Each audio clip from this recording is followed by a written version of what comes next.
The Lives of the Saints by the Reverend Alban Butler, taken from the 4th edition, published in 1954. July 16th, Saint Eustathius, Confessor and Patriarch of Antioch. Saint Eustathius was a native of Sida in Pamphylia, and with heroic constancy confessed the faith of Christ before the pagan persecutors, as Saint Athanasius assures us, though it does not appear whether this happened under Diocletian or Licinius. He was learned, eloquent, and eminently endowed with all virtue, especially an ardent zeal for the purity of our holy faith. Being made Bishop of Berea in Syria, he began in that obscure see to be highly considered in the Church, insomuch that St. Alexander of Alexandria wrote to him in particular against Arius and his impious writings in 323. St. Philogonius, Bishop of Antioch, a prelate illustrious for his confession of the faith in the persecution of Licinius, died in 323. One Paulinus succeeded him, but seems a man not equal to the functions of that high station. For, during the second time he governed that church, tares began to grow up among the good seed. To root these out, when that dignity became again vacant in 324, the zeal and abilities of St. Eustathius were called for, and he was accordingly translated to this see, in dignity next to Alexandria, and the third in the world. He vigorously opposed the motion, but was compelled to acquiesce. Indeed, translations of bishops, if made without cogent reasons of necessity, become, to many, dangerous temptations of ambition or avarice, and open a door to those fatal vices into the sanctuary. To put a bar on this evil, St. Eustathius, in the same year, assisting at the General Council of Nice, zealously concurred with his fellow bishops to forbid, for the time to come, all removals of bishops from one see to another.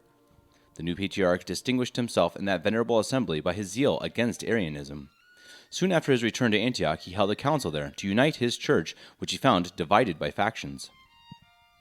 He was very strict and severe in examining into the characters of those whom he admitted into the clergy, and he constantly rejected all those whose principles, faith, or manners appeared suspected, among whom were several who became afterwards ringleaders of Arianism. Amidst his external employs for the service of others, he did not forget that charity must always begin at home, and he labored in the first place to sanctify his own soul.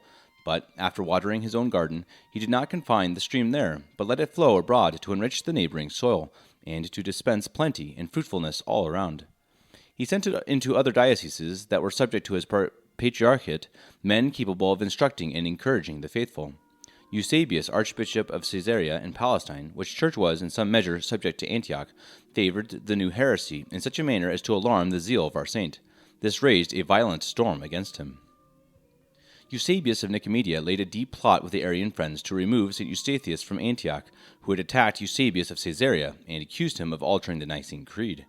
Hereupon, Eusebius of Nicomedia, pretending a great desire to see the city of Jerusalem, set out in great state, taking with him his confidant, Theognis of Nice.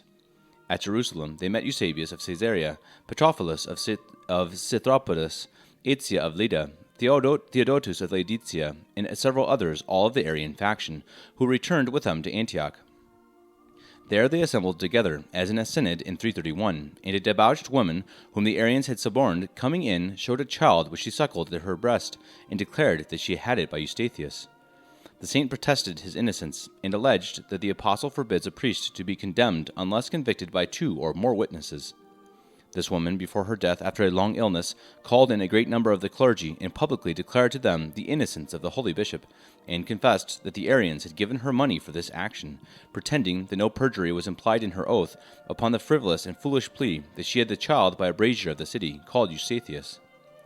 The Arians accused him also of Sabellianism, as Socrates and others testify, this being their general charge and slander against all who professed the orthodox faith. The Catholic bishops who were present with Eustathius cried out loudly against the injustice of these proceedings, but could not be heard, and the Arians pronounced a sentence of deposition against the saint, and Eusebius of Nicomedia and Theognis hastened to inform the Emperor Constantine of these proceedings. The Arian bishops invited Eusebius of Caesarea to exchange his see for the patriarchal chair of Antioch, but he alleged the prohibition of the canons, and the Emperor Constantine commended his modesty by a letter which Eusebius has inserted in his life of that prince. We should have been more edified with his humility had this circumstance been only recorded by others. This happened not in 340, as Baronius and Petavius imagine, but in 330 or 331, as is manifest not only from the testimony of Socrates, Sozomen, Theodoret, and Philostorgius, but also from several circumstances of the affair. The people of Antioch raised a great sedition on this occasion, but the Emperor Constantine, being prepossessed by the slanders of the two bishops, ordered St. Eustathius to repair to Constantinople, and thence sent him into banishment. The holy pastor assembled the people before his departure from Antioch, and exhorted them to remain steadfast in the true doctrine, which exhortations were of great weight in preserving many in the Catholic faith. St. Eustathius was banished with several priests and deacons first into Thrace, as St. Jerome and St. Chrysostom testify, and from thence into Illyricum, as Theodoret adds.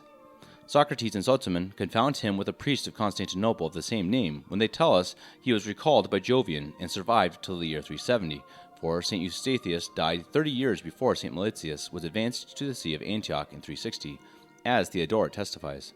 Nor was he mentioned in the Council of Sardica, or in any of the disputes that followed, and our best critics and historians conclude him to have been dead in 337. Philippi in Macedon, which, in the division of the empire into dioceses, was comprised in that of Illyricum, was the place of his death, but his body was interred at Trajanopolis in Thrace, from which city Dion, one of his successors, caused it to be translated to Antioch, about the year 482, as Theodorus Lector informs us. A Christian suffering with patience and joy bears in spirit the nearest resemblance to his crucified Master, and enters deepest into his most perfect sentiments of humility, meekness, and love. For Jesus, on his cross, is the model by which his disciples are bound to form themselves, which they nowhere can do with greater advantage than when they are in a like state of desolation and suffering.